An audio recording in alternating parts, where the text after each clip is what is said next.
So today I will show you what is inside a face painting kit, or my face painting kit. So here's my face painting kit. Here are all my face paints I have: split cakes, a bigger split cake, tag face paints. Over here are the Star Blend powders, which are awesome. These are also face paints. So this is what I always carry when I go face painting. Then also what you need, or what I like to use, is my sponges. And these little lollipop sponges, you use these for the powder face paints. Always want to have wipes to wipe off any dirty faces or cookie crumbed faces. Hand sanitizer, I always use it after every kit. Glitter, always.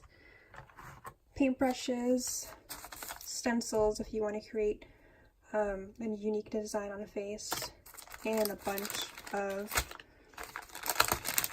of beads, bedazzling sticker beads to put on our princesses, flowers, anything you really want to put this on. If a kid wants it, I always put it on them.